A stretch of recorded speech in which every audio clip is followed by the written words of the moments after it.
modern day masculine man, take one.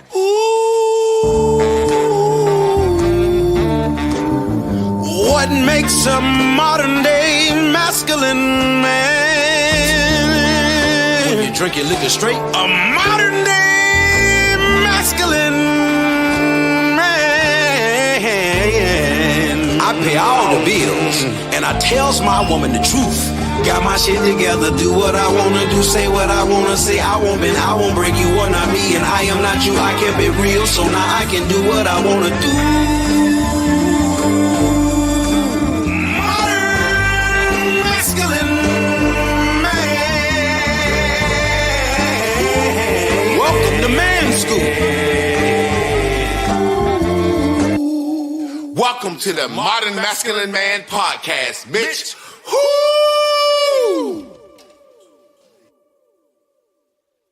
I know. Just don't do that. I got a format. I know what I'm doing. You right, look right there. Y'all see that on live? She like, which button do you have to hit? Because I know I want you to have to reach across me, and you. No. But look, that's what we talking about. That's what the nice discussion is about. The hidden, unspoken things of a relationship. So this is gonna be a good show. If you can hear us good, say yay, yay. If you can hear us well, say yay, yay. We want to make sure we coming through loud and clear to everyone out there in Instagram land, out there in TikTok world. Well, we ain't on TikTok, out here in Instagram land, Facebook land, YouTube land, and X land. X. Shout out to a special shout out to X. X seem like X, we kicking ass on X right now. As far as so we're gonna have a competition. We need our Facebook following to go up. We need our YouTube following to go up. We need our IG following to go up, and we need our X following to go up. We want this thing to get bumping and going and jamming and going all over the world. How your week been, baby? Great. Having fun working out at the Y. You know, I'm having fun hanging out. Yeah, the Y. I love the YMCA. Hey, listen, man, that song is fun to stay at the YMCA. And look, I'm in there with my daughter and my wife, so I ain't in there on no gay man locker room shit. But it's something about the YMCA locker room where the men I've never been in a locker room before where the men just walk around naked so openly. I guess there's a lot of older white men there, you know, and I'm a grower, not a shower. I'm not walking around with my meat out. You know what I'm saying? I walk in big, tall guy, you know, people, whatever. I'm just not walking around with my ass and my meat out at any gym, at any situation. When I was in college playing football, I kept a towel on. I showered in my boxes. I don't want nobody looking at me, period. So that's how they be at the locker room now? Yeah, I mean, there's a lot of situations with men in a locker room where men just work out and walk around because you figure ain't nobody bothering you. In most locker room settings, you got to think about it. Most locker room settings are athlete settings. You see what I'm saying? Okay. So as men, when we walk around in the locker room, sports traditionally is a heterosexual thing. So ain't nobody looking at nobody like that or looking at nobody crazy. At least you think. You know what I'm saying? Well, I'm gonna have to see because I haven't been in the woman's locker room. You'll see, it's got to be worse than a woman's locker room. I haven't been in one in a long time, and now that I think about it, I mean, you would see women walking around like that. I didn't. Yeah. I mean, but I could have. I know I could have, but I just didn't. So yeah, I done seen some titties and ass walking through. Yeah. So we're gonna dive into today's lesson. You know, the thing I like about Miss Carla, she got some good points, and you know. Marriage Mondays. The cool thing about this with her producing the show is it would be hard for us to think of a topic to talk about our own marriage because it's our life. And it's like, what do we want to highlight? You know what I'm saying? And it's really more about what she wants to put out or what she see from a person watching and the audience. So tonight we're going to be talking about married but misunderstood, the hidden battles couples don't talk about. The hidden battles couples don't talk about. There's a lot of things that people don't talk about that they should talk about. Hey, can somebody say yay if we got good sound? Yeah. I'm pretty sure if we couldn't be heard, somebody would have said we can't hear you. And also, y'all like and share because We want to get this out Monday, Tuesday, Wednesday. Good podcast, good quality content. You know what I'm saying? Thank you, Chris Mayfield. Y'all make sure. So I'm pretty sure Chris hit that like up. Y'all go ahead and hit that like. What up, D Lyric? You know what I'm saying? I appreciate it, man. And hey, look, this D Lyric and with his daughter and son they can sing with Rashawn. He got a new country song out, New Southern Soul. I'm about to go to his page and share it when it's off. That shit jamming too. So appreciate you, D Lyric. Man, we're gonna talk about the things. You remember when we first got married, and you would always say, no one in the salon, as the older women, gave you the game that you felt like you needed. Like certain questions you felt like, do I feel like my husband is telling me what to do? Is he forceful? How does this move? So speak about that real quick. Speak about that before we get into it, because I want to talk about that, because men customarily tell men like, what's up? Like there's a saying that men, when you get married, and it's like a little saying, but it's just a saying that men say to men. What up, my man LaFew? What's up, my guy? Men customarily, when a man get married, men will say, and I was told when I first got married, when you get up the next morning, whoever put the pants on is gonna run the relationship. And that's really what they saying is, now you done got married, you're on your honeymoon. If you start that cupcake shit, she gonna run you the rest of your life. That's what he said. Whoever put the pants on gonna run the relationship. So as a man, we kind of been schooled. I remember being a little boy, and I used to say, when I get married, I'm gonna have sex every night. That's what I used to be thinking. I'm gonna have sex with my wife every night. But then I would hear my grandfather and their friends and stuff talking, and they be talking about how hard it is to get some pussy from their wife, or cheating and just things if you can't pay the bills, certain things, you know what I'm saying? So men go into this shit knowing what the deal is, and men always have a confidant that they can talk to. Whereas I feel like women kind of more secretive about their situation, unless you're getting beat on. It's like, if I need to talk to you about marriage, no, that's what I'm saying. Women feel like if I need to talk to anybody about my marriage, they're gonna think I'm getting beat or abused. But speak on that as far as, what do you feel? Do you feel like there was help or what? Let me just say this real quick. When you talked about I have wrote, women think of weddings and not the marriage itself. So we don't even have no thing in our mind. You know how you say, I want to have sex every day, whatever the case.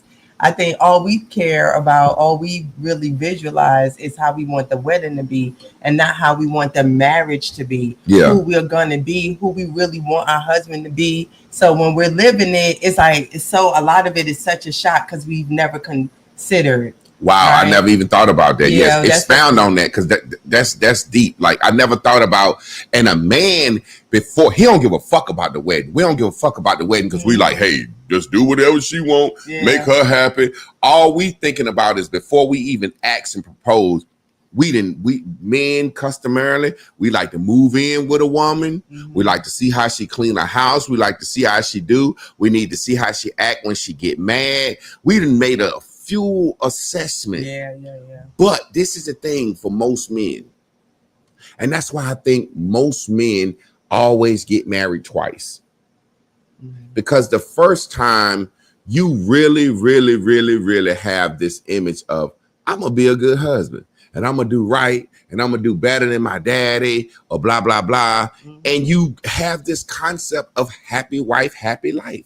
You don't understand as a man that a woman gets up and her mood changes every day based on how she feels. You don't understand she may not want to cook or clean based on how she feels. Her job bugging her. So as a man, you kind of just be capitulating. That's short for the word which kids say capping. Capitulate mean just going along with, just in case. Hey, shit, I just want some pussy or a hot meal. I don't want to be fussed at. It's like, this bitch got an attitude all the time. You know what I'm saying? Because like she said, she was so focused on the wedding, and now life didn't hit, and it's like, damn, it was so anticlimactic. Honeymoon, now we back, and it's like a regular day. This motherfucker want me to be a wife. I wanted to be a bride. Whoa, that's so good. A wife, Yeah. Miss Carla, you're So gonna have to look- talk about that one day. A wife and a bride. So look, as it relates to today's topic on and one of the points that Miss Carla asked about practicing or performing, when that happens, you gotta jump into it. So you may be practicing marriage, Yeah, you know, and how that relationship go, or performing like what how you sit in it when you realize, oh shit, I had not considered none of this. That's what my thing. I didn't consider none of this. I didn't consider, oh shit, this man is about to be, he got a plan for his life and Yeah. he's going to tell me how to be a part of that plan. A lot of that be, you know, the first time. And so again, going back to the question you asked me, to go into the salon and try to have these conversations with women who are already married and they didn't give any feedback, it was Yeah. very disheartening. I understand that, number one, like you said, people think that women think if you talk about it, that means you're in a bad marriage, you're getting your ass beat or something like that. And I just think it's a lot of pride, you know, behind it, where a man to tell you, yo, what to look for, excuse and then me. say, I'm gonna turn the AC off. I just hate that sound in my ear. They said they can't hear it. Last week. Okay, I couldn't okay. hear it either. All Actually. right. So, God damn, I gotta stop being so OCD, man. Yeah, go ahead, because it need to be cool in this motherfucker. Go ahead. So, dang it, the man, what he say? I'll come back to it. Hold on. I'm so sorry. I'm you so. asked me. You had said it was such a good thing you had the men, right? Yeah. Men will tell each other the truth because, motherfucker, I'll beat your ass if you say too much about me being henpicked or whatever the fuck, right? So you telling them, yo, don't let this woman fucking get you damn, what is it, henpicked? Henpecked, bitch you, whatever. Like me. You know what I'm saying? And you could be honest about that because you still stand in truth and strong in your decision to have picked this woman. Yeah. So, but when women are on the other side of it, because we're being chosen, and like you said, you have videos talking about the man that chooses you is not your woman, the woman's usually choice. Yeah. Then she's looking at the relationship still totally different in the first place. So she is asking for opinions, and they're coming from women that have too much pride to say, yo, I listened to this man. I listened to my husband. Want him at first. Yeah. You know what I'm saying? Women have not really worked through what it means to be in the union with a man. And hasn't worked through the fact that I accepted this man. This may not been the love of my life.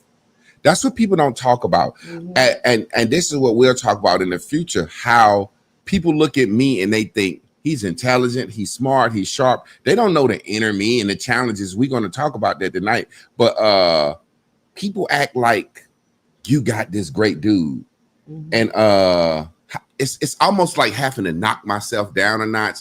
Like, I'm not who she wanted. I wanted her and she accepted. She didn't look up and say, that's the guy. Ooh, I hope he marry me. Yeah. I hope like hell he marry me.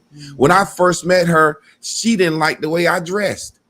She was embarrassed of the way I dressed around her friends, because her friends, everybody like, he's this handsome guy, but he wear high waters, or he dressed like a white boy, or he don't wear no gold, or he ain't got no this. No Timbs. Yeah, so she bought me some Timbs, and I was like, okay, cool. I had Timbs in college. Then she started buying me jeans and shit. I was like, cool, I like them. I ain't gonna turn down no clothes. And I'm like, bitch, are you trying to make me look a certain way for the people you around? I'm like, because I don't give a fuck about that. So what people don't understand is I'm not who she wanted.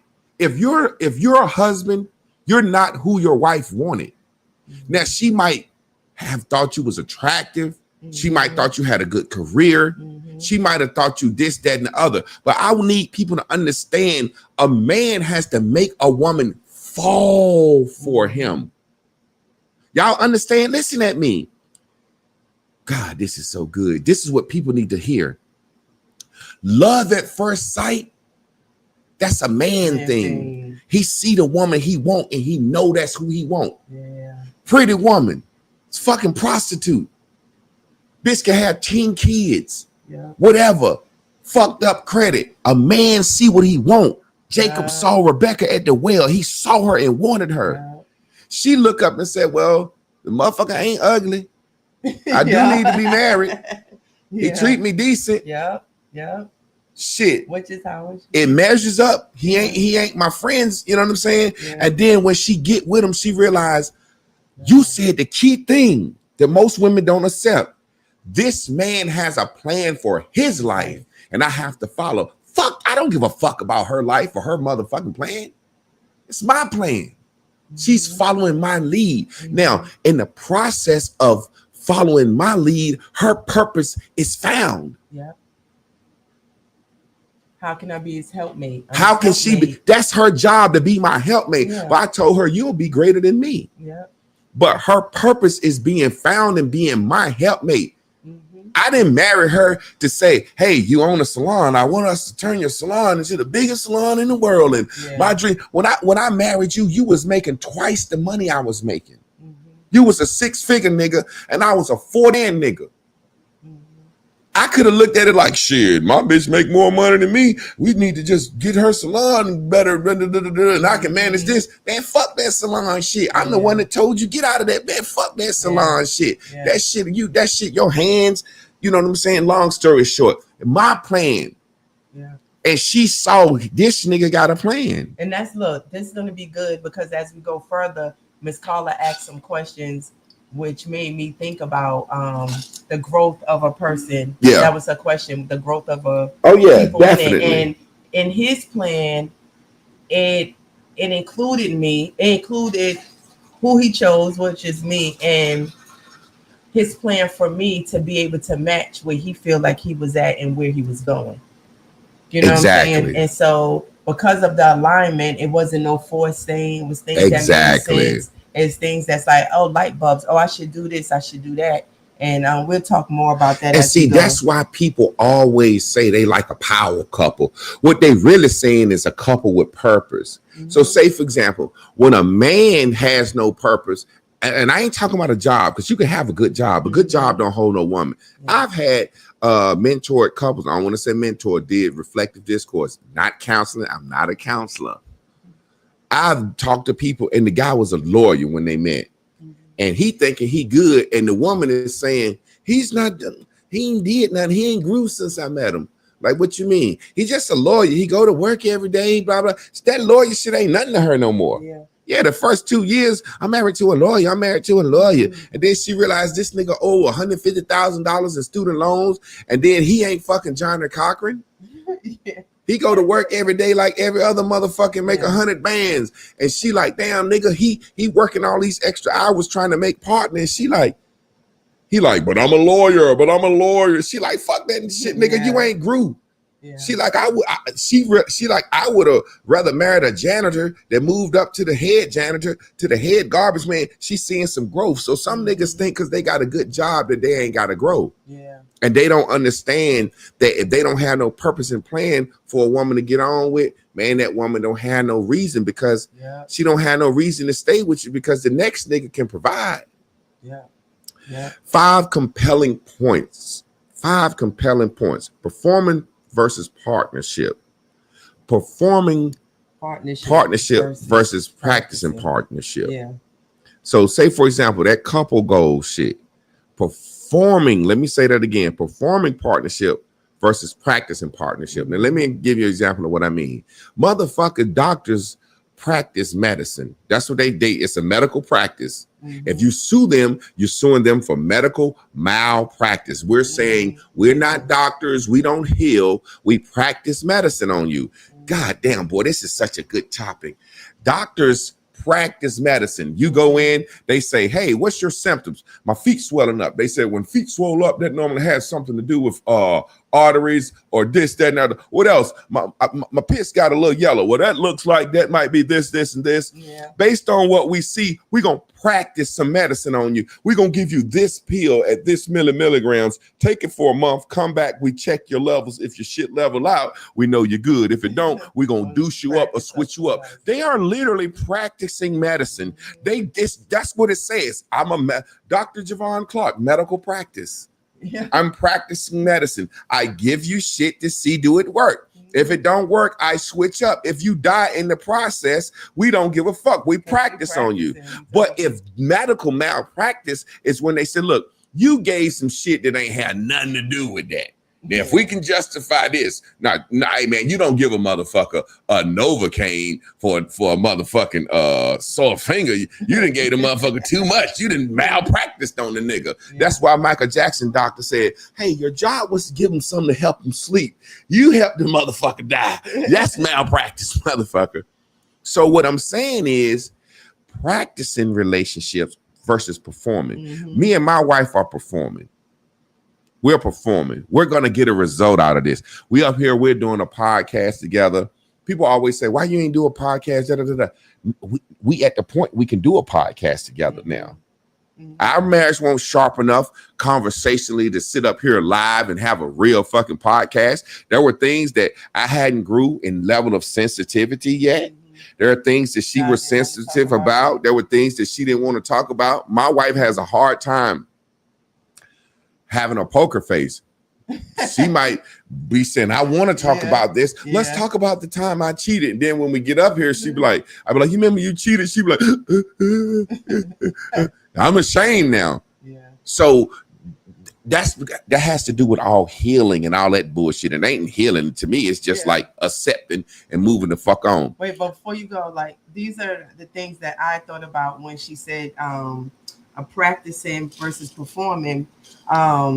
You always had this thing that said, do your duty, right? And that is when, that to me, doing your duty is sometimes you may not be fully in the game when you're talking about forever and you just practicing, you going through the most based on the fact that we got something that we're growing together. We have a common thing and the business. Oh, yeah, sorry. We have a common goal. I can just move it over. Just sit how you're going to naturally sit and put it in front of your mouth. We got a common goal. We are building things together. So for the business sense of what we're growing, no matter how I feel, I'm doing the duty, I'm showing up. But then there's times, like I said, now where we have settled more in to ourselves, I can talk about things more freely and we can perform. So, and we talked about that yesterday about when you're not listening. Yeah. Right. Because we perform, we in this shit, we in the groove of it, you know. So and I wanted to be clear because sometimes in the beginning, like you said, if you're picking me and you're not the love of my life, but you are the best choice, then at first I may be practicing before I am performing. And in that practice, though, I got to get the rules of the game. I think that's what we don't be understood. We got to get the rules of the game. Yeah. You know, and I look at performing and practicing, and like some motherfuckers just look good when they we call them practice heroes. Some niggas that play football or play basketball. Oh, at practice, man, them motherfuckers is dope all over the field, getting tackles, getting hit, breaking up plays, because you ain't on the spotlight. No, I'm not saying I'm right. I don't know what she interpreted. I'm just telling you. I'm just telling you what I saw. Like you said. Some people are good at practice when it's behind the scenes, but when they get in the spotlight, they fuck up.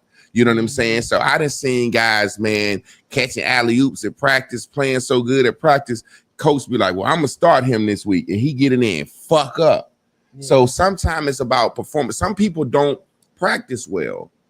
I'm the type of guy, I ain't give a fuck about practice. I ain't give a fuck about practice. I ain't give a fuck about conditioning and weight room, none of that shit. Game day, I bust ass. Yeah. I bust ass on game day.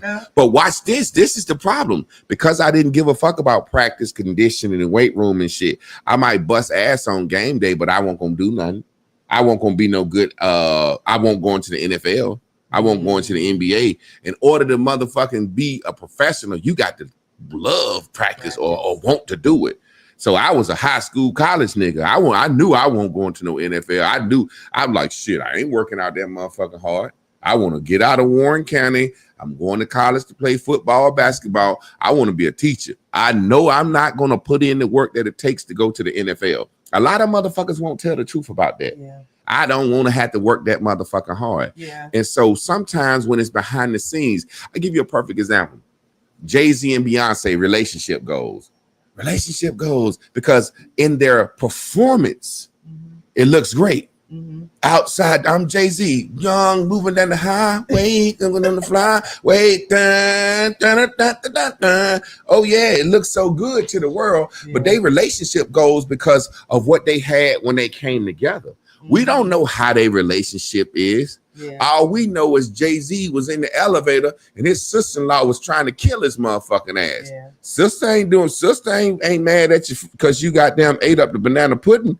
Sister like, you bitch motherfucker, you fucking around on my sister. Then here come Beyonce like, well shit, since y'all know about it, Lemonade whole album, Becky with the good hair. Yeah. Jay-Z sitting on David Letterman. Yeah, I cheated. You know, that was the toughest part of my life. You know what I'm saying? So it's like, oh, relationship goals. Yeah. Queen B, your pussy ain't solid gold when he's sticking in, and just every time he's sticking in, oh, I came.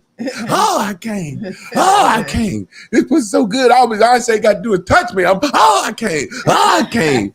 Jay-Z wants some other pussy than Beyonce. Yeah. So you can't look at how people's performance is. The practice is what's behind the scenes. Yeah. You see what I'm saying? So I think me and Chris practice and perform well. Mm-hmm. I think in real life, people don't understand that in relationships, there's shit that I don't like about her. There's shit that she don't like about me. Mm-hmm. I'll give you a perfect example. She had mentioned, might as well go into it. You remember the Nutty Professor and the wife was saying something, oh, Clrk, such and such and such. He said, I don't be listening to you. Woman, I don't be listening to you. And I realized yesterday, sometimes it's funny having to talk about it on live.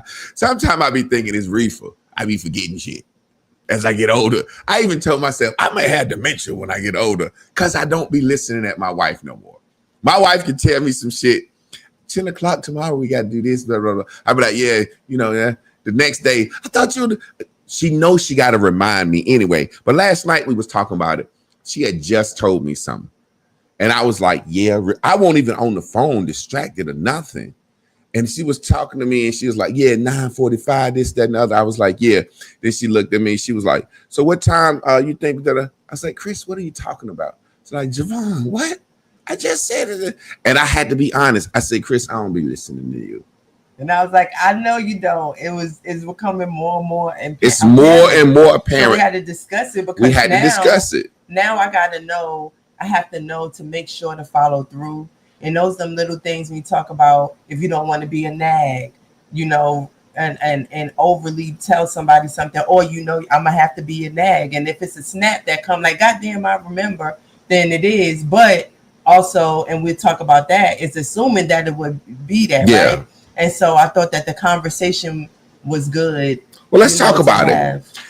You ever notice older couples? What I think what has happened is over time we done got on cruise control, because whether y'all believe it or not, women, if you get married and you want your marriage to last and you want to be in a fulfilling marriage, you're gonna always feel like you're walking on eggshells around your husband. You're gonna feel like your husband is always leading you because he's leading you.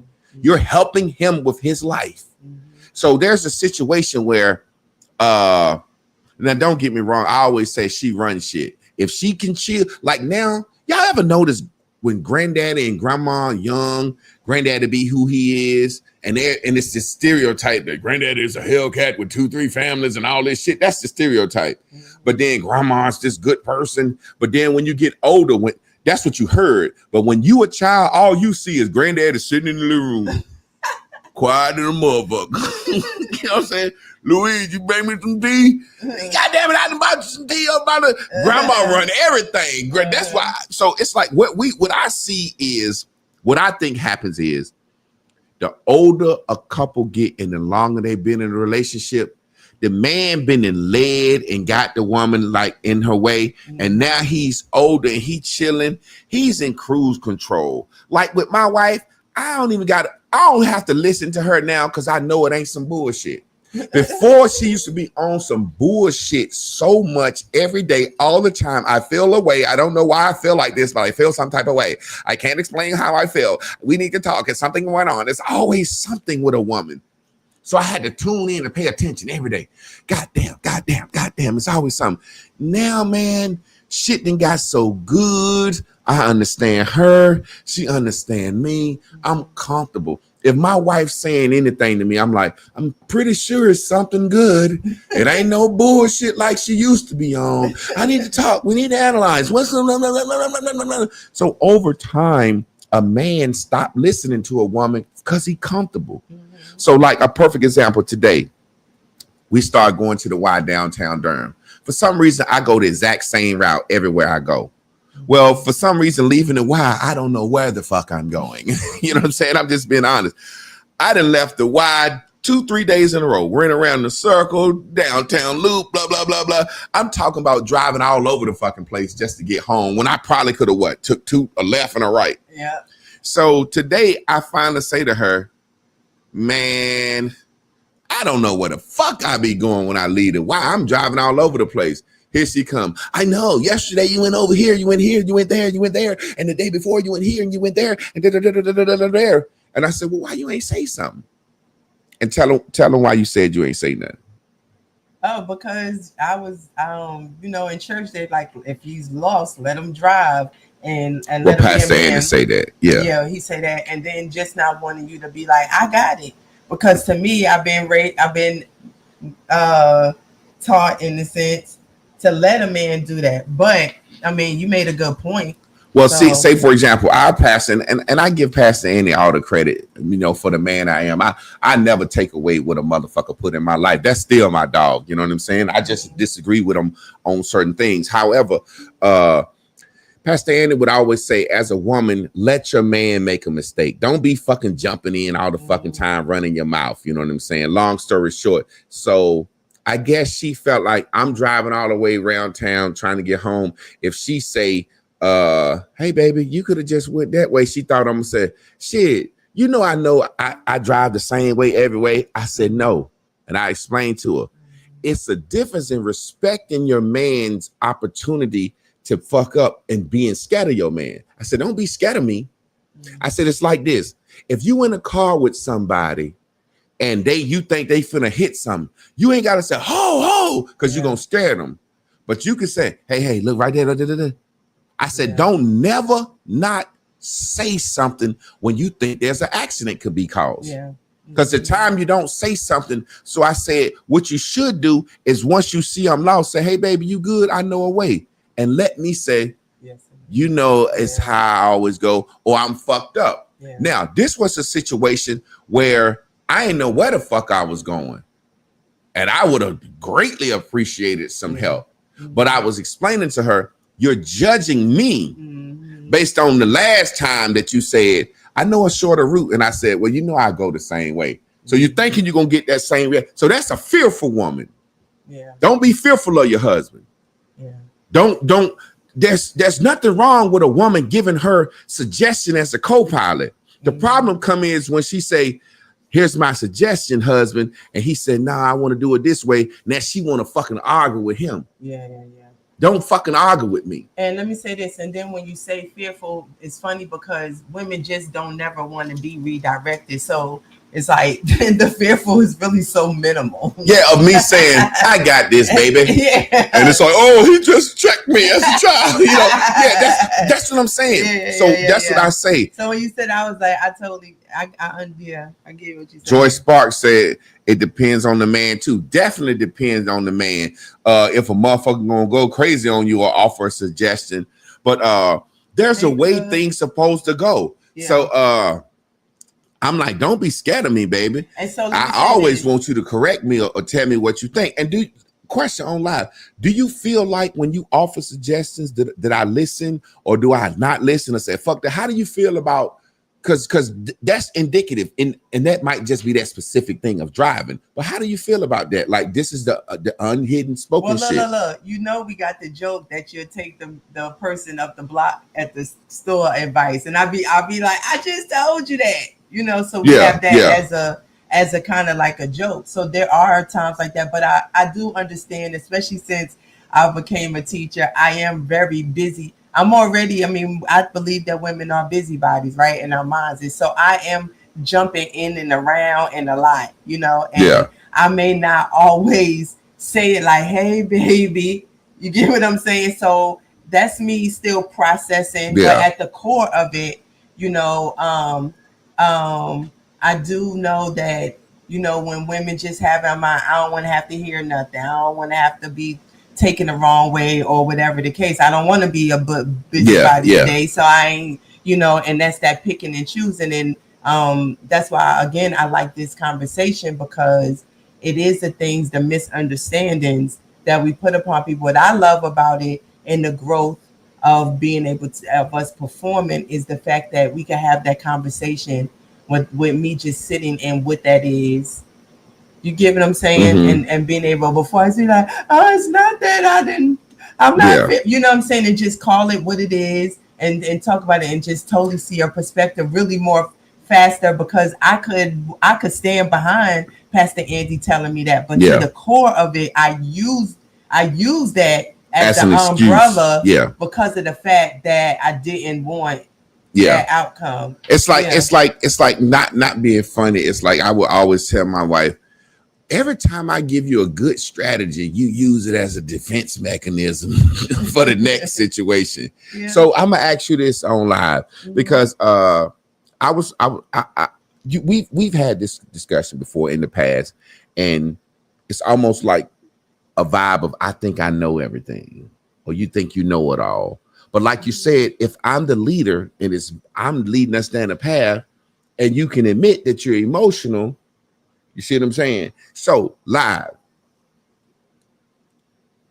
in our life, in our arguments, life, love, and moving forward in my level of leadership, let's go 50-50, 60-40. What percentage that you think ultimately that I was right in leading and you was wrong, or vice, like how often are you right? Do you really think? I mean, for probably real, like 20%. 20%. Yeah, like, and I think it's 5. Because, but the fact that you said 20 is indicative that the fact that you mostly fucking wrong. Yeah, but this is the thing, and so who knows why? Like, I don't know, the muscle memory of it, I like to call it, right? But like, you want to believe that this time you're right. Yeah, right? This time, and you're standing. However, though, I do know how to not stand on this time. Like when it comes down to when it matters. Yeah, and I don't stand on this time. I just acquiesce, because I'm like, oh, bitch, you probably wrong somewhere. It's like, I got a saying: women put their feet down at the wrong time. Yeah, I don't. It's like the time that she had something that kind of she could stand on, she can't even explain that. I just feel like this. I don't know. I just feel like, Chris, you're not explaining. We can move like this if you can give me some reason. I just feel, Chris, what the fuck is just feeling? That's nothing. You ask a man, how did he feel? He'll say, well, I'll tell you what I think, because my feelings don't mean nothing. I don't give a fuck how I feel about the situation. I'm gonna bring every kid in the house a hamburger. You know what I'm saying? Because I feel like I have motherfucking baby daddy out the bed. You know what I'm saying? I'm the type of nigga, if I was with a woman and she had kids by multiple men, I would bring every kid because of what I think. Yeah. I don't want two brothers in the house to be beefing because I bought my child some sneakers and his brother ain't got none. That can cause a rift in the brotherhood in the house. So I don't care how I feel. Motherfucker, ain't my motherfucking responsibility to take care of that boy. That's how I feel. But how I think, I care about my son. As soon as I walk out the room, his other brothers jump him and kick his ass for his McDonald's fries because I ain't bring them none. I care about how I think. I don't care about how I feel. Yeah. So whenever me and Chris would be in a situation, she keep talking about what she feel. I said, what you think though? I don't know how I think. I just know how I feel. And I'm like, feelings ain't real though. And I'm going to tell you, some of that is about, and growing and being honest about what I feel. Like, I can't stand you. You know what I'm saying? The times I can't stand you, the times I'm jealous of you, the times I felt beneath you just as a woman, right? And but then still being together long enough, like you said, to be like, but he's probably right though. But I want to be right though. You get what I'm saying? So you going through, you're thinking of all those things along the way. It's like the concept I got, no matter what you call it. I say everybody wants to slay the king. Everybody wants to slay the king, even the queen. The queen wants to see it. Let me ask you this. The queen wants to see a weakness in the king's armor.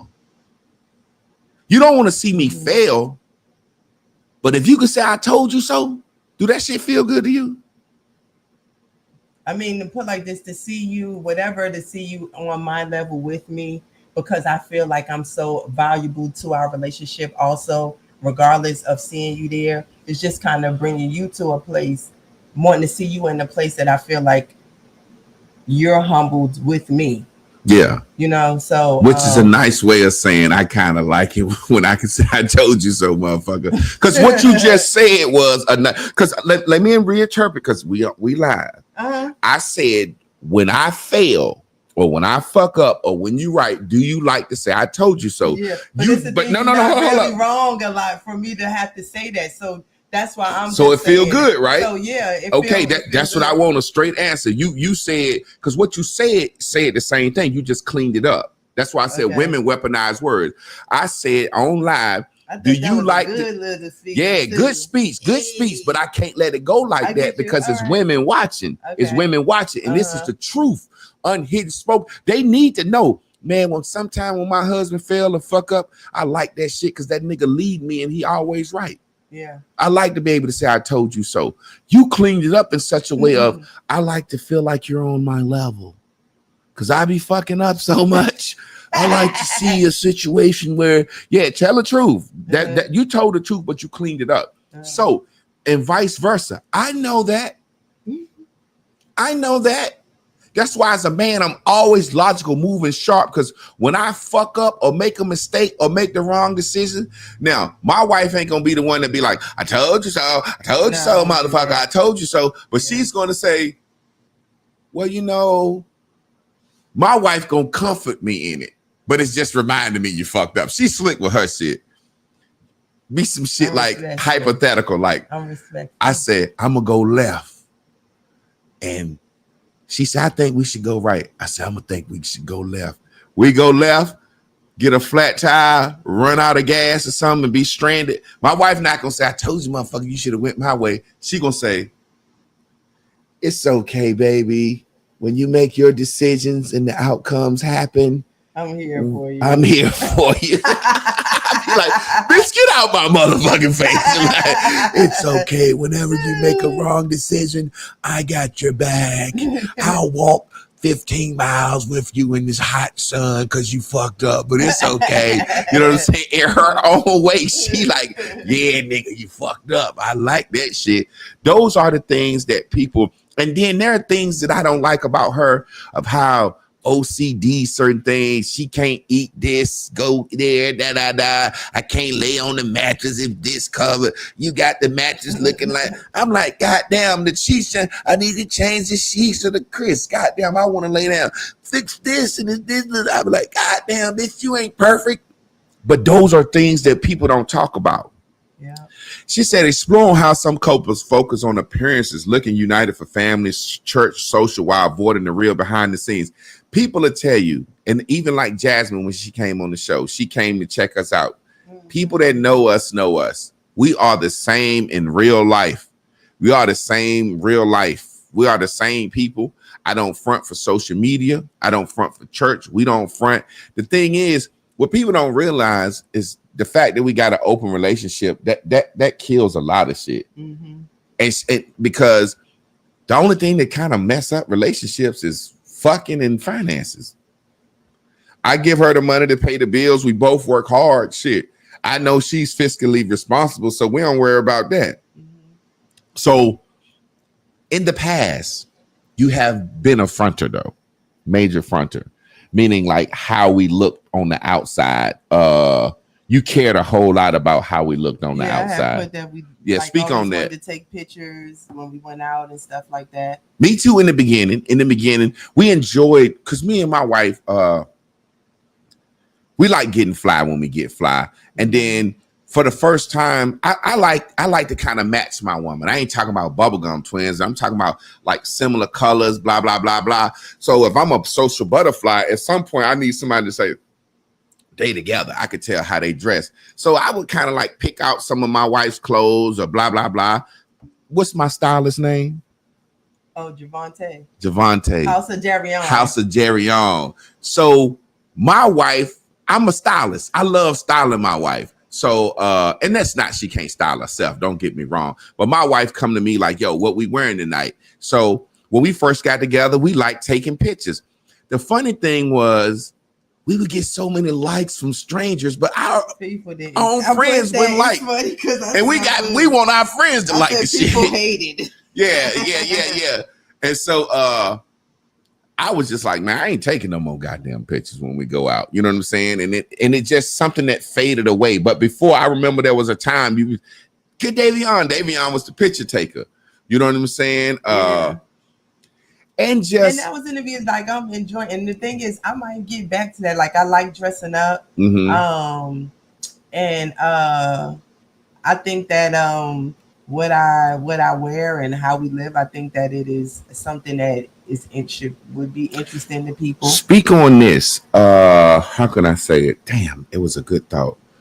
When I first started becoming popular on social media, and you and your clients and your business partners, you know, it was like her husband and gone crazy. He talking about God, Jesus ain't real. He done left church. You know what I'm saying? This nigga and he's blowing up fast. Then I get popular for cooking. But speak on how that felt as far as, you know what I'm saying, feeling like you losing a lot of people because of the shit that I was saying on social media that didn't have nothing to do with nobody.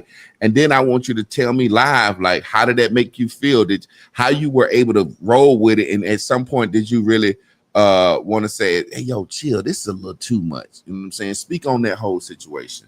It was definitely, again, something I didn't consider. So, you know, when we talking about women wanting weddings and not thinking about the marriage itself. And now we have this new tool that's been thrown in there, this social media tool, you know, that's an extension of your real life, right? And how you present it to the world. So I had not considered that, you know, you were going to get up there and your talking was going to make anybody feel any personal way about it. And so when people started asking me to ask you to be quiet, well, I've been raised, I think it's what people don't understand. I've been raised a lot of different religions. And so I'm used to being like an outcast, or, you know, based on how the garments that religion would wear. My name been changed several times growing up. And so, you know, when we switch with the things that you're talking about, whether it is religion or, you know, revolution, whatever that thing is, right? Like, I'm for it because I've been raised around that from reading in the bottom of stores, you know, as a kid with my little brother father. So anyway, though, but so I never thought I wish you would stop, because I'm like, this is supposed to be a free world. Like, we supposed to be living in the freedom to speak. So this is how he feel. I still don't understand why people watch stuff that they don't agree with. Like, I wouldn't watch something of somebody that I don't agree with. So these were just new things that I never considered, but I didn't think that you should have. But, you know, so you didn't think I should stop, but no. How did you feel when people was like, yo, your fucking husband crazy, or your husband saying this? Like I can imagine. I know, and I felt there were times that I would be like, damn, I might not need to say this or share it, because you was a hairdresser, and there was a time I was like, perms killing us and giving us fibroids, and stop shaving your pussy hair, and talking about women's health. I think in alignment, though, I always kind of been where you were, or looking at stuff in that type of way. So it was like I was believing what you were believing. And so I would be at work saying, anyway, I'm not going to do hair for the rest of my life. I was a person, like, say for the example, that didn't put relaxers in children's hair. I was against that. I didn't do sew-ins on girls before they were 16. Even if a parent was 12, a 12-year-old girl I'm like a pair of Jordans when it comes to, you know, sewing in some weave. I always had things that I stood on personally, even within the fuckery that, you know, I was around. And so to me, and me understanding, when you tell people you were not my first choice, but you were the purpose that I've been looking for. Yeah. That I knew the possibility that I had to join somebody that was going to do something big in this world once you chose me. And I know that I want an artist, and I know that I want somebody that's, you know, once I see what you standing for and stuff, I'm locked into that part. So, you know, I don't know, but I will say this. When we are somewhere, though, and you having the conversation straight on, is when I do feel that way because I'm like, oh my goodness, he's about to tell the truth. Because that's when you be This trying person, to buffer me, like somebody like be asking me, I felt like that before, and then she'll it's be all like, right, lean into it. Yeah, she's trying to buffer. You know what I'm saying? Because she want them to understand me so bad. And I understand where those moments are, where the emotion gonna arise, right? And want them to really be able to ride it on out, so they don't just leave with some hate for you or thinking you're crazy, because I understand that. Now that don't mean I've not thought that you've been extra at times. Yeah, you get what I'm saying? Never crazy, but extra. So. Unspoken emotional labor. One spouse sometimes has to carry more weight, checking in, managing mood, anticipating needs without acknowledgement or reciprocation. That's one thing that I really felt like for a long time I had to do. Gauging, like making sure she's straight. You know what I'm saying? That was just, I've told you, so it's not like I'm saying, it's just fucking draining. Draining fucking, I just would be like, and it's not, this is the crazy thing. Me and my wife have always been aligned on one accord, and that's moving forward. But just the differences in a man and a woman. It's like, did you call me today? No, I didn't call you. You didn't text me today? No, I didn't text you. Did you miss me? I don't fucking miss you. It's I leave in the morning and we see each other 8 hours later. Why the fuck do I gotta text you during the day? Why do I gotta call you during the day? I remember saying to my wife, like, yo, you're old enough to remember when cell phones didn't exist. You have had to call your man and the phone was busy on a landline. Then you had to call the operator and do an emergency break. I just want to say it's an emergency breakthrough. It's an emergency. Because sometime back in the day, we just take the phone off the motherfucking hook. And the operator could tell you nobody's on the line. The phone just off the fucking hook. All the shit that you have been through where you don't know where your nigga at. And now we live in a new world of technology. And I got a woman asking me to text her. We gone 8 hours, text her, motherfucking call her, check in on her, get up in the morning, gotta see how she feel before I can start listening to music. Or it's just like an emotional drain. And I used to just be like, fuck. But then I can realize on the flip side, I never would say it, but I used to say, me trying to be this content man or this person that changes black people, it's gotta be draining on her. Cause I know I have rants. Well, I have these epiphanies, and I can get a message from the spirit or from God or whatever prophecies I'm tuned into. And I could be like, Chris, crying on the floor. Chris, do you see what's gonna happen to us? Like when I first met her, I was like, got this prophecy. I said, Chris, the cell phone is gonna destroy the black race. And she was like, how? I said, because I used to hold a camera in Freaknik and I see what black people will do for a camera. Now everybody got their own camera, their own news network. Chris, this shit gonna destroy us. And what has it done? And I was just so adamant. And it was one day we was talking around your friends or something, and we talking about it, and everybody then got mad at me because I'm like, you giving your kids cell phones early, you gonna fuck them up. I promise you. The cell phone, you gonna fuck. And everybody get so. Speak on that and how draining or it's being just being with a motherfucker that think he know something to change the world.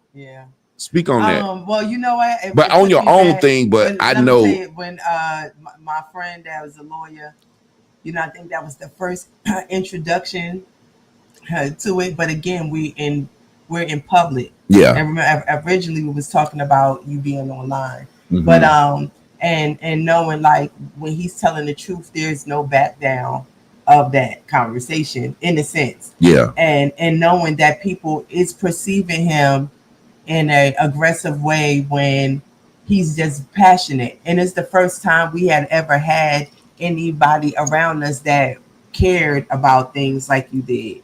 And so, of course, I want to be with you. So I'm looking for all the best things, right? And knowing that they are judging it. But then on the flip side, they all had their own, I don't know, like infinity. I don't know if that's the right word, but they own like they was cool with you. Yeah, yeah, You yeah, know what I'm yeah. saying? And so that's the flip side of knowing that, like, damn. But I mean, when it's all said and done, and we talked about this the other day, I think that I truly understand what people feel as you've been introduced into this, this virtual world, or how people feel when your grandmother say first they gonna hate you, first they gonna fear you, then they gonna hate you, then they gonna love you. Got a You, question for you. Hey, Chris, are you passive? I yes, I have been, and well, let me say this: when you say that, it's like passive is like when you act like you're fine and you're not, Yeah, but just not. Uh, or like when you like you like act this, like man. Just nice and chill. you're Like not. shit. You ain't like. Say for example, some shit bothering you. You'll just let it slide, Yeah, I'm let like it that. pass, or will you speak up on it? You know what I'm I mean, I saying? will speak, and I got that down. The things that may drive me to speak is still emotionally driven, which I would wish I wasn't like that, because those are those things when you kind of, I call it like having a tantrum. I will speak what's on my mind, but a lot of times I call it understanding people, but also like don't like to be in a lot of confrontation. And so I'm like, if I feel like it's not worth the trouble, then I'm like, I'm not gonna do it. Then let me say So something. I wanted you to answer because it's your answer. You are definitely not passive with me, with everybody else. That's yeah. how most women are. You know, I talk to a lot of men, and it's just a situation where James Baldwin and Nika Giovanni was talking one day, and she was like, when that man come home I know from what you're talking work, about. uh, smile, blah blah blah blah blah, and Mm-hmm. he was like, "Well, what if the man on his back?" She said, "You smiled for the man. Mm-hmm. You don't flip off on the man. So Yeah. fake it for me." As far as passiveness goes with my wife, I have always said or watched her walk on shells when it come to her sons, her friends, her mother, whatever, and I would be like, "Why the fuck you don't do that with me?" You know what I'm saying? Meaning you've never not spoken your mind with me. But see, that's what you're saying. You don't know the things that I've not ever said, I right? know. But you got to think. I could ignore those people. Don't live in. They're not in the bed with me. They're not growing life with me. Those things that I have to talk about, I have to talk. But don't get me wrong. Do we come to realize that the things that I don't talk to other people about are necessary, especially if fucks with my vibration and alters anything, that's necessary. But when it comes to us and who and me knowing though that regardless how I felt in the past, your total goal is for us to be good. Yeah. So when you are going to talk to people that you feel like are emotional, just like you, or are going to like not be truthful and understand, like even if you don't agree with me, you're able to make me understand Well, let me what ask you me. this. Okay. Confrontation. That's the point. Mm-hmm. You will confront me whenever, but you don't confront nobody else. And I'm still That's saying, that's my point. You're passive with other people, not with me. yeah, and maybe not And to the point that's of the other point I'm people. making. I be saying, damn, But what you I'm need to tell trying this to tell you, motherfucker this, and you be on my motherfucking ass. no, but And I know you need to be on this motherfucking ass, and you won't say shit to him.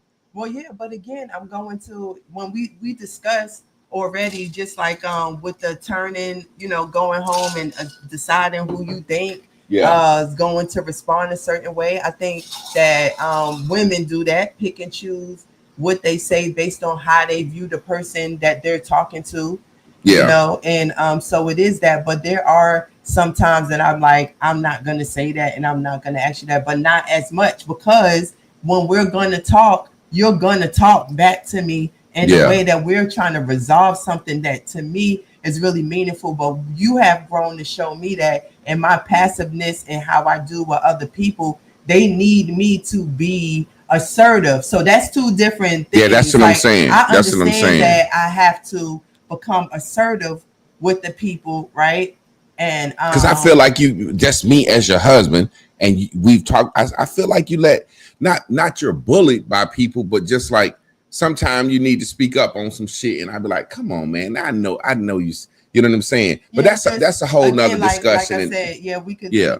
Because again, but like it's about now. This is the thing. If I could be honest with those people and say like, yo, I'm assuming that you're gonna act like a fucking emotional wreck. You don't want to have the confrontation. You don't mind having a confrontation with me, but you mind have a confrontation with others. That was the point. Yeah, that's what I'm saying. So, in understanding that, though, I have judged them the same way. So I don't give them the opportunity to be nothing, different. So that's why I'm saying I don't need to, because it stops the. You know what? That need to be a whole nother discussion, because I've found in life with women, whether it's a mother, a brother, a friend, a co-worker, if they have to have a confrontation with a mother, a brother, a friend, a co-worker, anything other than a boyfriend, if the truth is revealed, that fucking relationship is going to be over.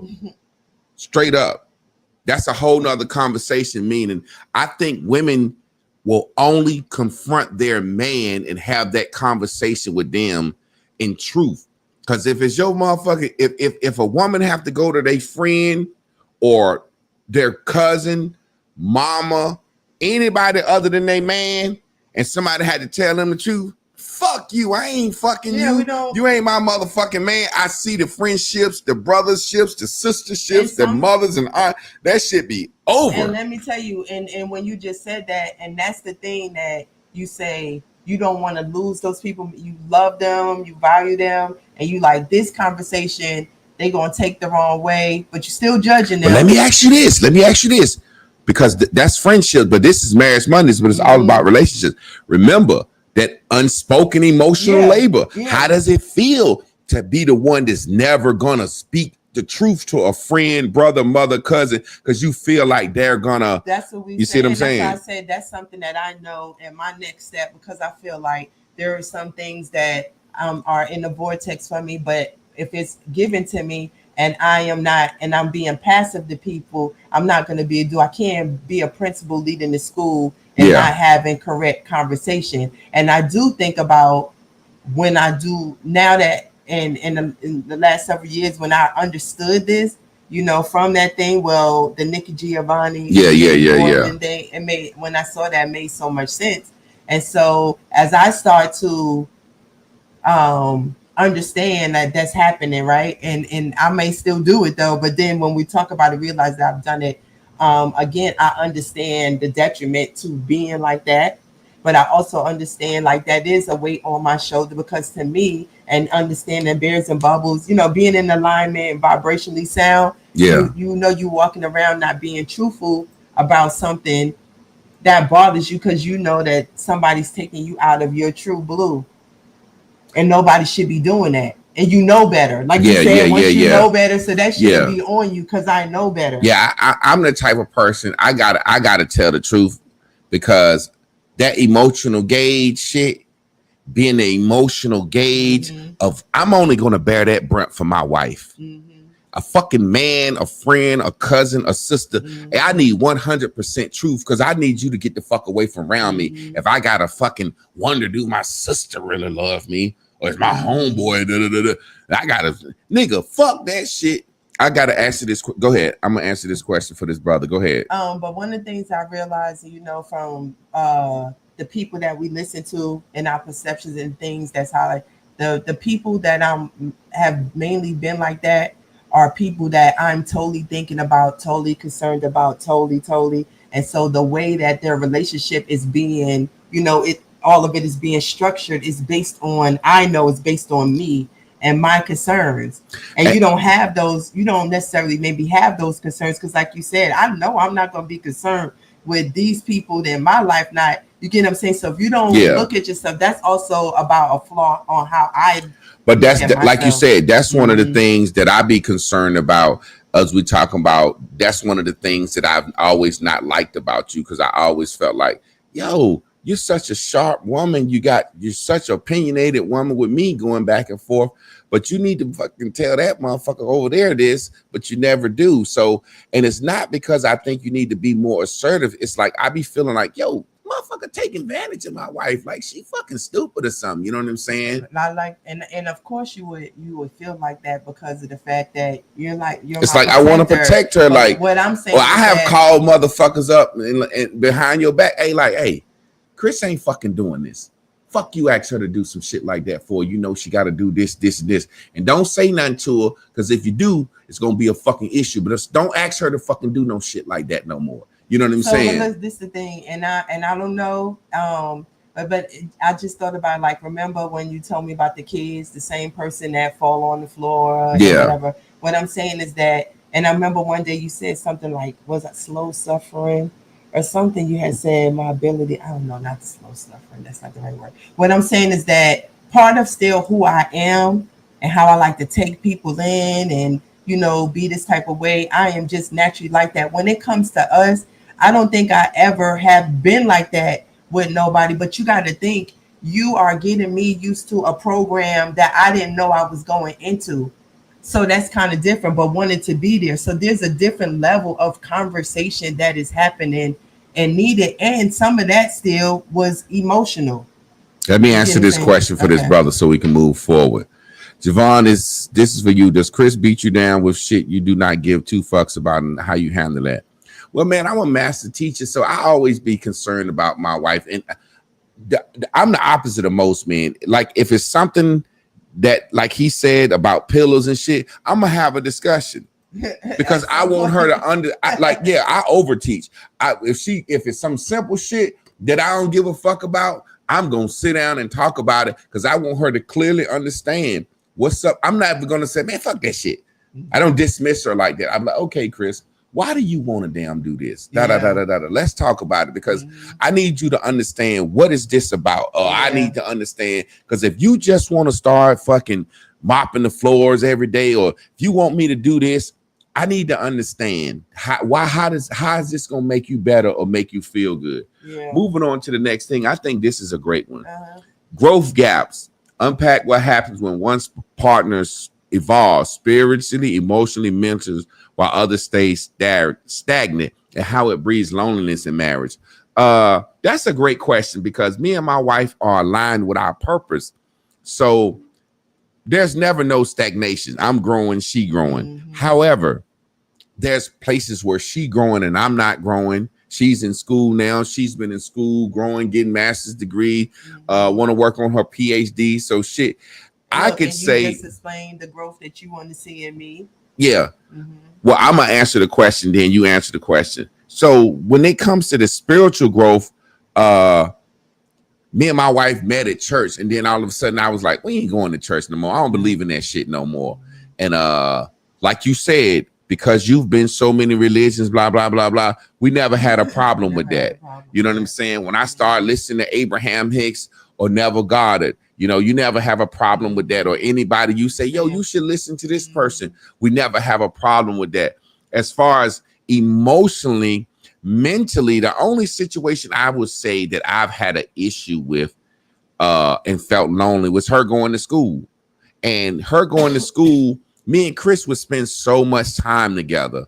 You know what I'm saying? Because we really like each other. Me and my wife could be stranded on an island together and with just me and her, and we'll be okay. I know we would. That's why y'all don't have to worry about us breaking up. People be like, well, y'all don't have to worry about us breaking up. And now we got Crystal together. It's like that shit then solidified even more stronger. So you ain't even got to worry about us breaking up, like for real, for real.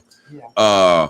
So it's a situation where mentally seeing my wife get sharper. Now, this is something I'm going to say on air, and I've said it to her, but this is where in my the inner truth, I've never said this to you. Seeing my wife get sharper was good, and then it was bad in a way. When I say bad, it's just talking about how I felt like this bitch thinks she getting smart now. She challenging me more. Yeah.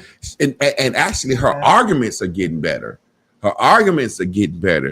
But it's still for an emotional reason. So I'm like, the emotional bullshit that you used to come with before, by the time I'm talking to you, you'll see this some emotional bullshit. This just a woman's bullshit. And I don't want people watching it to take it wrong, but we have to be honest. We know when some just a woman's bullshit. Yeah, just and some woman's fucking bullshit. You ain't slapped me on the ass in the kitchen this morning. Shut the fuck up. But I said, baby, listen, I've seen like the guy said, I would say, baby, I done seen that ass so many goddamn times. The times that I feel like slapping you on the ass, it's a moment. I'm not doing that shit for nothing just to make you feel good. That's dumb to me. Yeah. You know what I'm saying? Mm-hmm. So I would always explain. But the emotional bullshit, when she started going to college and taking all these classes, she could explain that shit a lot better. So it became a better argument. I'm like, damn, she's sharp than a motherfucker now. Whereas before, let me finish. Mm-hmm. Before, it used to just be like, I don't know how I feel. It's just how I feel. Blah, blah, blah, blah. Now it's like you got reasoning behind this dumb shit. So I would feel a certain way, but I always told her, and I had to lash out one day. I said, bitch, you'll never be smarter than me. I was just writing that down. Bitch, you'll never be smarter than me. I don't give a fuck how many degrees you got, because you deal in your emotions. So there be times where her education and her knowledge go out the fucking window. And I have to give you a perfect example. And I got to tell this example so people can see what I'm saying. Okay. Like you said, her lawyer friend. She has a friend that's a lawyer.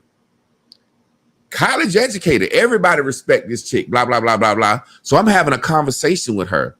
I said, you would be biased because you're a lawyer. She says, how would you say that? Why would I be biased because I'm a lawyer? I said, because you're a lawyer. You can't make no money unless somebody break the law. Yeah. She said, what you mean? You can't tell me about my profession. How can I can make money without somebody breaking the law, blah, blah, blah, blah, blah. I said, well, what you got to handle in court today? Couple of speeding tickets, traffic tickets. I said, bitch, that's somebody breaking the motherfucking law. Yeah. Now, I didn't call her a bitch, but the point I'm making is, you done made her cry. She's so fucking emotional that she done forgot that what she went to school for is law. Yeah. Bitch, you're a lawyer. Yeah. Nothing happens. You can't do nothing unless a law has been violated or about to be violated. Yeah. Somebody trying to steal somebody's inheritance, that's breaking the law. Speeding ticket. So if you were in court, it's because of law. Her whole educational background and everything went out the window because she thought I was trying to tell her something. I said, you cannot make $1 unless the law has been broken. Yeah. So I was explaining to her, I don't give a fuck how smart you get. You fucking think like a woman. I can bring a drunk in here and you couldn't beat him in a debate. Because at some point in that debate, you're going to lose your fucking education. You're going to lose everything you ever learned. And you're going to say some dumb woman emotional shit. Yeah. And that wine going to say, I got you, bitch. So that was very irritating for me. The smarter you got, the more you fucking would just, I was like, this bitch is coming at me hard on some bullshit. You know what I'm saying? So, I know I said a lot, but yeah. No, we were just in another stage, right? And also let me see, I think that women try to get smarter, get degrees, right? To not be under a man in a sense. And so I went from being blonde, right? Which I still am, like that's who I am, like just blonde, no matter how many dishes, right? And so I didn't want to be like that because I'm gone from admiring his intelligence to being jealous of his intelligence. So I want to be as smart as him. I'm learning. I've taken a lot of the same classes. I got A's just like him. I have had them same professors say, oh, you're his wife? Oh, we're going to make sure that you know what he knows. And so we can sit down and have real conversation about what our degrees are, about. But then there will always be those moments when you'll say, well, I bet you didn't get that because you answered that like that. Then the emotion set in. Then you like, until you can stand in what is really happening, see it for what it is and take the emotion out, you'll never be as smart as me because I'm talking to you in fact and not you're always you're learning it and feeling. Mm-hmm. You know, based on who you know, what you think somebody told you, you know, stuff like that. And so, but yeah, I understand that. And so that's what I put in there. I put that I have I've grown to appreciate the management that you have given to our relationship, because he definitely had to, but I did not get that under control just because like you said it. You know, once we learned bears and bubbles and I understood that it was up to me for my own happiness, it was up to me to self-manage myself. If I wake up and I don't feel like my best, is up to me to switch that flip that switch, because I have to be in the rest of my day. And once you saw that that's something that I was doing for myself, even if that was like, hey, don't talk to me in the morning, you know, and you like, yeah, don't talk to me neither. We don't give each other those opportunities. So once we started to see that, then you like, oh, okay, I can start to see how you can like back up. Yeah, like people don't realize that in our relationship, me and my wife literally had to say, don't bother me. When I wake up the first 2 hours of the day, don't say a word to me. And that's how we live. And now, over time, people think that's a bad thing. But over time, what it is, we can talk to each other in the morning now when we first wake up, because she's not waking up on the wrong side of the bed. Mm-hmm. She's not waking up. You know, a woman needs something to be happening to be happy. Mm-hmm. She wake up, it's Tuesday. Oh, it's Taco Tuesday. I got a reason to be happy. Oh, it's Saturday. Oh, I'm getting my hair done today. I got a reason to be happy. Can't nobody bring me down. It's hump day or Monday. I'm in an asshole mood. I don't want nobody to be happy around me today. Yeah. You know what I'm saying? Some of that is that hysteria that hysteria that sets upon us. And a woman go through, I think people don't realize, as a man, I had to learn, a woman goes through a 30-day menstrual cycle. Mm-hmm. Men, all focused around men. Am I gonna ovulate? Am I gonna get pregnant? No matter if a woman say, I ain't having no more motherfucking kids, I know it. Her body's still doing what it needs. Yep. And her body feels rejected. Yeah. Her body's hormones, your hormones are the things that send messages to your brain and how to feel. Yeah. So your body is saying, premenstrual. Yeah. That means this egg about to drop. I didn't get pregnant this month. God damn it, I'm mad. People don't understand this. I start studying women that say, why this bitch acting like this? Mm-hmm. What is her menstrual? Oh, her hormones. Oh, it's coming back round. She's getting nice. She's being nicer. It's building up. She's about to ovulate. She want to be next to me because she's about to ovulate. Mm-hmm. She want to get pregnant. Her body is her body is saying this. Mm-hmm. She can her mind can say I know I ain't had no kids. I ain't having no motherfucking kids. Well, I'm mad at that nigga. Mm-hmm. So it's a cycle that a woman go through, and I had to learn that. Okay. And then once you don't get pregnant, and then that you get into that emotional, you're upset or whatever, you don't want to be around the man, but you can't say that. You don't want to say that, right? And so now you want to be disconnected, but you're going to want to be right back. Mm-hmm. So it's a lot of So once that hysteria starts to subside, and the way you do that is to stop keeping tabs on your man dick. It helps, once you settle in, I want this motherfucker, I'm gonna be with him. Look what he said. He dealing with menopause. Oh yeah. And look, and I wish that, older women now, I realize they say it like they're such a superhero, like I don't care no more.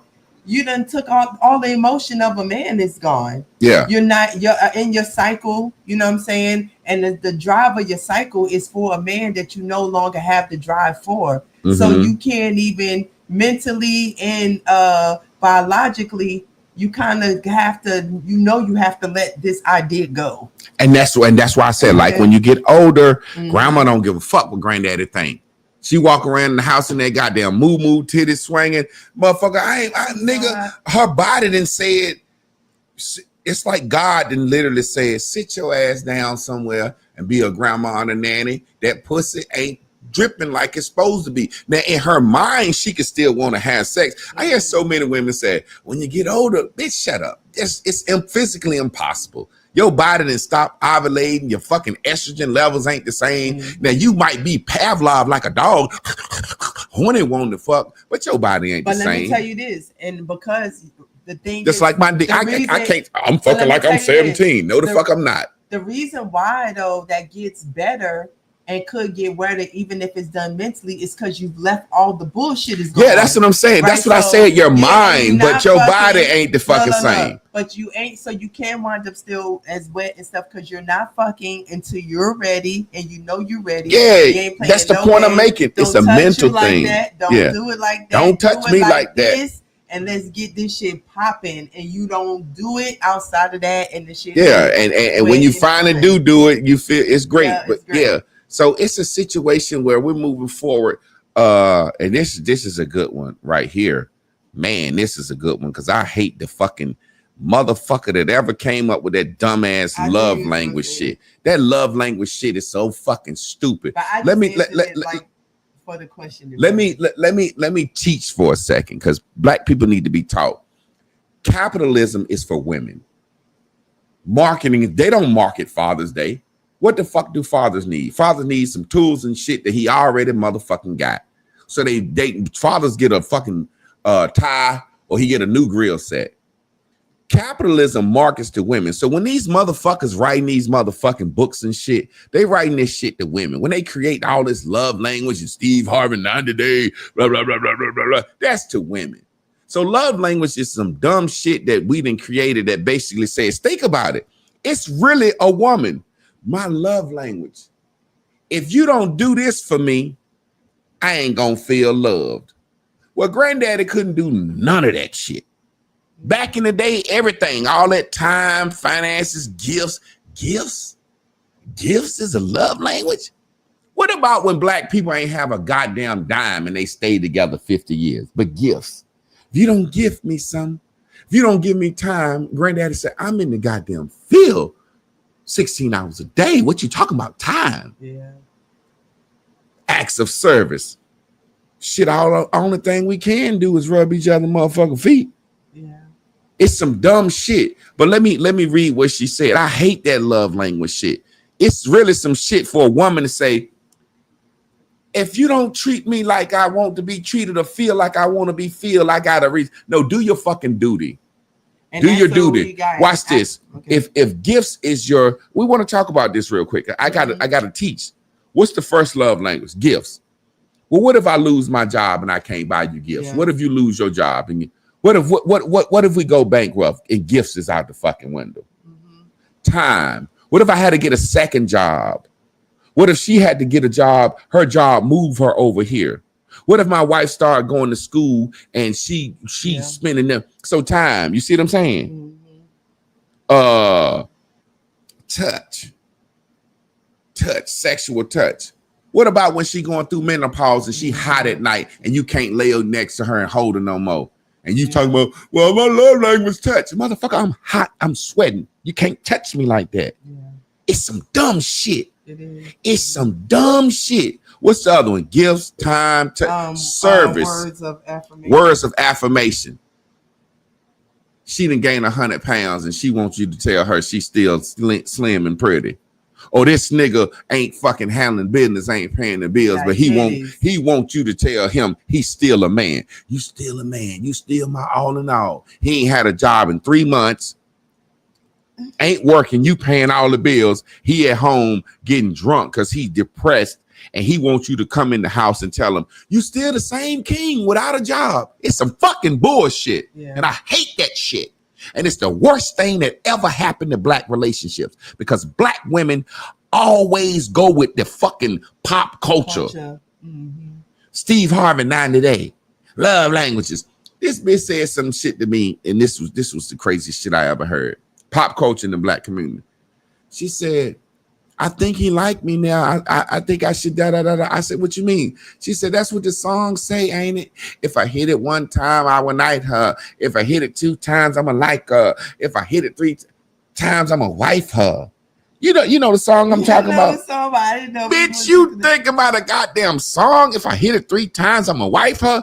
Bitch, if I hit it 3 times, the 3rd time might be because Mary Ann didn't answer the phone. What the fuck are you talking about? Pop culture bullshit. So that's why I said capitalism and all them books, they marketed to women. This is the love journal. My wife gave me some shit, and I just pulled it out today. I said, we're going to do it. It's called a couple's journal. 365 days of your couple. It's a question for each day for a man and woman to sit down. I said, Chris, let's do this female bullshit just to see. But that's some woman shit. That's why on Mother's Day, K Jewelers, we got 99-cent gold bracelets. So all that shit like that is marketed. I had to say that. Now you take over. I had to say that first. The book. Now this is the thing. I got the book to give us something new to talk about or a fresh way to enter in a conversation. This is what Miss Carla does by sending us the topic right before the show. So we're talking about this live. Like he don't know what I wrote and I didn't know how. So we doing it all live. So I like that. That's the same thing. Like the book, like actually, and it ain't no work. I don't have no work. I don't got a plan for no show. I come up here and drink my water and run my fucking mouth with my wife. So actually, say for example, it's really no need for the book. We can still do the book, but what I'm saying is that I ain't doing that fucking book. Well, no, I'm gonna try. No, I'm gonna try to do it. This is what I'm saying. It's not necessary in the sense of we get up here every Monday. Miss Carla is doing what the book did. It's asking us a question. It's giving us a fresh way to look at a question, not the way we would ask it in a sense, right? Like what's the one we just did about the love? What did she call it? Emphatic love, radical love. Radical love. You know what I'm saying? It gave it a fresh way to see, oh shoot, how to explain what we're doing in a way. So it's what the book would do. I just wanted us to, because we're always talking about, you talk a lot about what's the social media conversation. I be tired of, you want to talk about stuff we don't like. I be tired of hearing about that shit, right? Because we've been talking about it so long. Yeah. So I have to stand in my vibration to know that this is not personal and we not reliving what we've already gone through, even if the conversation may be coming up from something we've actually lived. So I may have to relieve this shit 2 or 3 times based on the conversation. And so that book will give us a fresh wind and take on it. So Ms. Carla's doing that. So. The crazy thing is, like I said, with pop culture, then we're going to discuss the love language question. Pop culture, I really want to seal that home. When I say pop culture, that's what's popular. And it used to be the white man controlled pop culture. The white man, let me give you an example. The white man put that love language shit out. You see what I'm saying? The white man, Steve Harvey, put that 90-day shit out, but that was published book by the white man. Now we putting our own pop culture out. What's the number one relationship topic in black culture? 50-50. Now a woman don't want a nigga to pay half. God damn. She by herself, might have kids or by herself and single. She don't want a nigga to come in and pay half. So you want to keep getting fucked by men that don't pay nothing because you're going to fuck. So you don't even want a man to go, how about I look going 50-50? See how that's pop culture? See how that pop culture conversation could be me and this woman sitting down to have a date and we like each other. And the first thing that come up, how do you feel about 50-50? Everything gone. Yeah. What about what's the other one? Pop culture. A man needs to be 6 figures. 6 figures, 6 figures, 6 figures. When did a woman not want a man making $70,000-$80,000 a year? Bitch, are you crazy? Women don't understand. I think most women don't even understand when they say that shit. When they say 6 figures, think about this. Let's just do some math, real math. I'm gonna try to do it in my head. $100,000 a year divided by 12. What's 12 times 8? 84. What's 12 times 9? 108. Right? I don't know. Fucking, I'm high. Let's just do it like let's say $8,000 a month. That's 12 times 8, right? That's 96, right? What's 12 times 8? Huh? Yeah, 96. Yeah.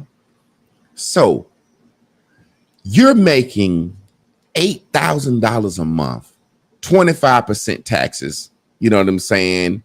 So you talking about 8,000, 1,600 plus another 800. So you talking about you bringing home about 5,400 a month.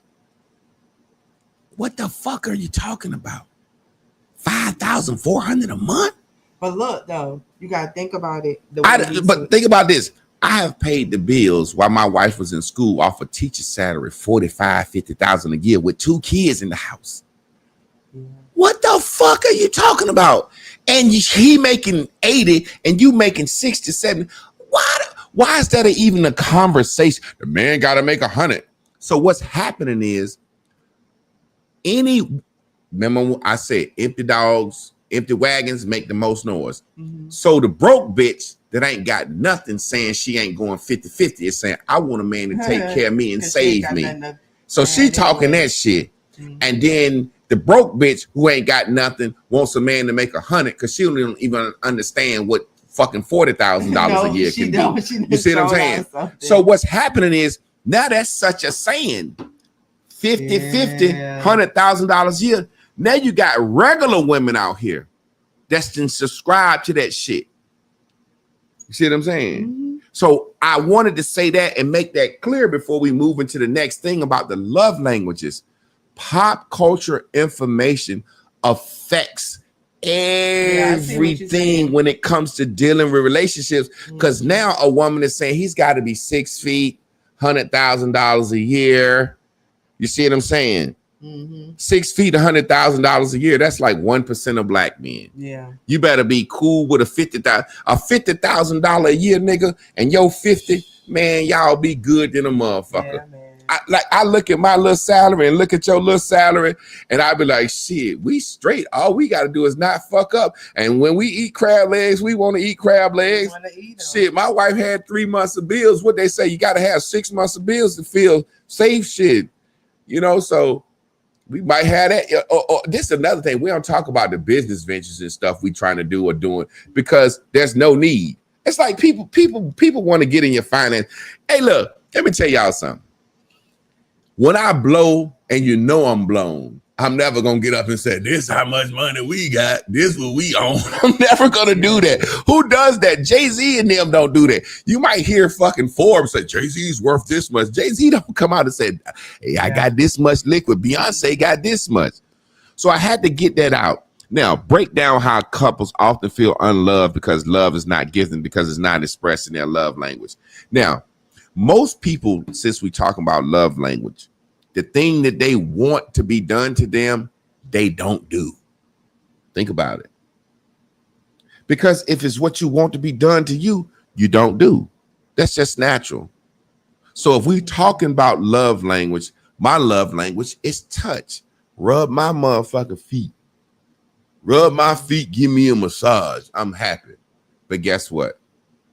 The last thing I want to do is rub a motherfucker's feet and give him a massage. We got to get used to appreciating a person's sacrifices. Fuck that love language. Yeah. Appreciate when a person does their duty. Now, I was talking the other day. Chris, I do all the shopping and all the cooking. I love to cook. So my love, it should be, your love language should be let a motherfucker serve you like they want to. Yeah. So my love language, I love to cook. I love going to the grocery store. I like Sprouts. I like certain markets. So that I don't have no problem doing that. Man, send me to the stove. Send me in Sprouts. Let me go on YouTube. I'm gonna cook some good shit tonight. Yeah. Now, Chris is 50 years old. She still has her abs. She didn't gain a little weight, but I'm about to get it off her. You know what I'm saying? I'm fucking with her. But she doesn't have to cook. She doesn't have to worry about what she eat. She knows she's eating nutritious. And whether you know it or believe it or not, me as a person, I know how much I worry about eating and want to eat right and eat the right things and not eat the bad things. And when I would eat for fucking medication, self-medicating, and I'd be thinking, man, I'm eating too much of this, man. I know how I feel when I'm eating a certain way, but not being concerned about that is something that she loves. She loves that I do that for her, and it ain't no burden on me. I love to cook. I love making our meals. Y'all saw the video I made. I juice every week. I spend $120 juicing. Take me 2-3 hours of juice. Goddamn, I prep our meals on Sunday. Then I might grill meats or whatever we gonna eat. I love that. So that's not strenuous to me. And she loves that. Yeah. On the flip side, I just like when my clothes fold. When my motherfucker, and I wear black t-shirts every day. Let me tell you what's so funny. But let me finish so they can see. Yeah. Remember your point. Uh-huh. My wife fold my clothes. I don't know if she like it or don't like it. I don't give a fuck. I just know Sunday, when I pull my motherfucking drawer open and them goddamn shirts is folded up and them goddamn drawers is folded up and them goddamn shorts and shit is in the right way, that's the happiest I be. And when I open that motherfucking drawer and it's not done, I'm not happy. But I understand it may be something going on because in my mind, I said, now I know good and goddamn well this woman know this is what I love. So I just say it's something going on. That's just like if my wife come home and there ain't no food made. She not going to say, what the fuck you doing? She know if ain't no food made, something going on. He's sick, he hurt, something going on. Mm-hmm. So I say, do your duty. That's love, doing your duty. Yep. You see what I'm saying? Mm-hmm. It's people that they parents get sick, right? They don't even like their mama. They don't even like their daddy. But the love, the obligation, do my duty. My mom gets sick, she can move in with me. I'm going to do my duty. I don't even like her. God damn. Mama, shut up. God damn it. Mama. But I'm going to do my duty as a child. You see what I'm saying? Mm-hmm. So it's certain things when you got to do your duty. And when you get into this love language shit, that's about how I feel. I don't feel like doing my duty today. Or we was arguing today. We mad at each other. So what if I'm mad at her? There are times I come to her mad than a motherfucker. Take this goddamn food, bitch. I got you some good shit. And I ain't even spitting it to put my dick on your sandwich. Take this motherfucking food, bitch. I'm gonna do my duty, even though I'm mad at you. Well, this is what I'm saying. Like, as far as your clothes, right? Because it depending on when you finish washing them and stuff. Yeah. And so if I can't get to them, I'm tired when you leave on Sunday. What I've been doing is the last couple of weeks is I fold your clothes after the show. Yeah. Some of it we've been talking about it. I'm in the vibe of it. You know what I'm saying? You come back the next day, the clothes is folded. Sometimes I'm tired. Now I like that I do it. I know that it's something that you like. Particularly, I mean, it's not the first time you've been liking it. You've been liking it. I've been folding clothes, but I don't know, like the groove that I got in doing it right after the show. So yeah. I'm gonna have to figure out a way where I can let people from TikTok, X, ask questions too. We're gonna address my man right here before we get out of here.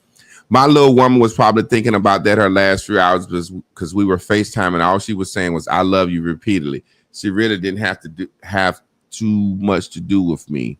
Let's see. Blah, blah, blah, blah, blah.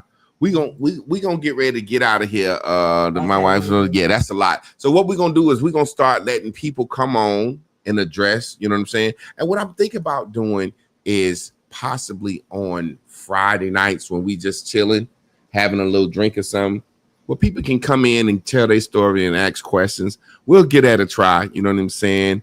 Call it Friday night discussions or some shit. I don't know. But I want people to be able to come on and interact, you know what I'm saying? They can see us in the studio, but I want people to be a part of it, to come in and talk and ask questions, like people giving their comments, or, people have questions. Because what we're really trying to do is educate and show people that relationships are real, and it's a lot of things that people are afraid to discuss. This last question: dive into the fear many couples have around conflict, avoiding hard conversations to keep the peace. I feel like we kind of already talked about that. Yeah, we don't. How we talked about the passiveness and all that, type of stuff, and you feeling like I don't have these hard conversations with you, but showing the difference between how I treat my boss. No, you have them with me and not with others. For others, right? And then seeing, juxtaposing how I had these conversations with my boss versus, if I feel like my boss is treating me unfairly, how do I handle that? What do I say to them? Do I acquiesce? Am I quiet? And let me give y'all some game for real, because I'm all about teaching. The reason people have hard conversations is because motherfuckers won't do their duty. Yeah. They're afraid to have a conversation because if we have a hard conversation or a conflict, and if I upset my partner, I might not get no pussy tonight. I might not get no head. She might not cook. She might not iron my clothes. Notice what I said. Me and my wife do our duty to each other. So regardless, if she come to me and she got something that she need to check me on or she need to have a conversation with, no matter how I feel, how it hurts me, upsets me, no matter how I feel, she know I'm gonna do what I'm supposed to do the next day and the same day regardless. Yeah. I check my wife, we have conversations, and I know just because I checked her on some, my daughter head ain't gonna be nodded tomorrow. Yeah. You know what I'm saying? That's how people are really fearful to have the true conversation. And over time, you just get fed up with it. That's why marriage is 50% divorce rate.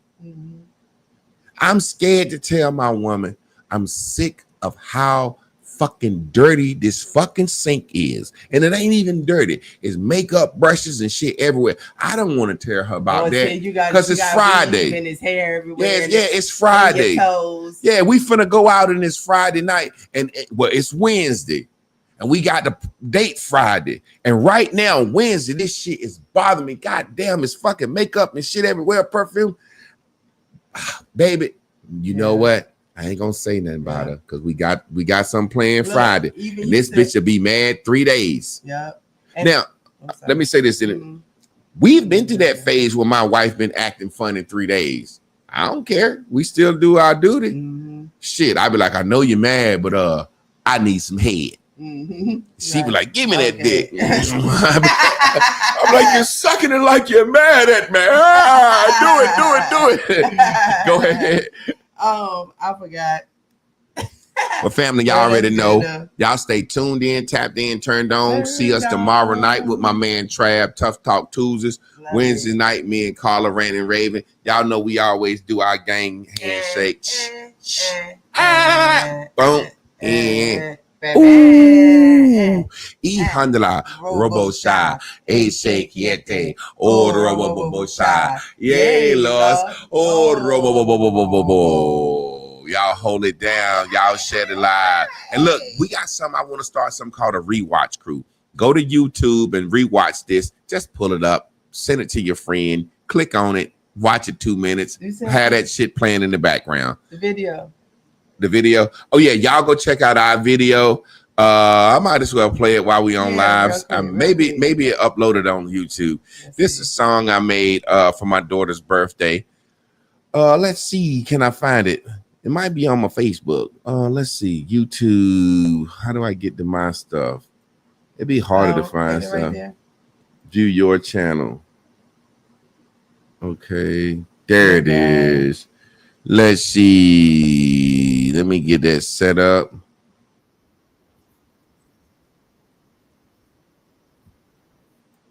Let me get ready to share this screen. Turn that up. Pause that. Go back. Let me share my screen. Present. This song has so much meaning to me because it was her actual birthday, but she was born with Down syndrome and she was just learning to walk. So I was like, every day is my birthday. That's what we, with Bears and Bubbles, that's our thing. Every day is your birthday. So let's see what we got here.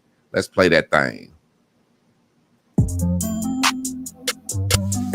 I start my life all over every day. It's like every new sunrise is a present, a gift from God. Every day is my birthday. It's another year, and you're still here. You done cried tears, but you're standing there. You're still strong. You done waited all year long. You're still strong, and you kept on keeping on. It's a special day. Do it all your way, and don't be ashamed about what they say. It's your day. You done waited all year long. It's your day. Still strong. I just wanna learn with you. If you do whatever you want to, I just wanna turn up with you. You can live life by your own rules. living every day like your birthday. Living every day like your birthday. Living every day like your birthday. You'll be living every day like your birthday.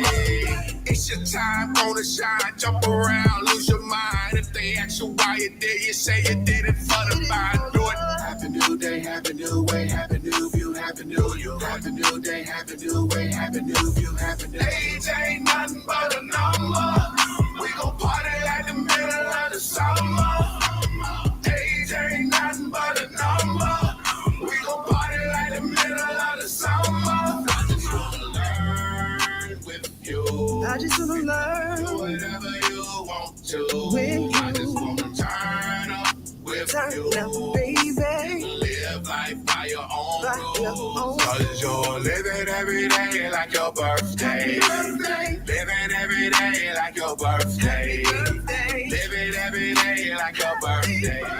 You'll be living every day like your birthday. Age ain't nothing but a number. No, it ain't. Party like the middle of the summer. Summertime. Age ain't nothing but a number. No, it ain't. Party like the middle of the summer. Party like it's summertime. Age ain't nothing but a number. No matter if you're young or old. Party like the middle of the summer. You can get your groove on. Age ain't nothing but a number. It's okay to lose control. Party like the middle of the summer. Happy new day, happy new way, happy new view, happy new you. Happy new view. Happy new day, happy new way, happy new view, happy new you. Happy new you.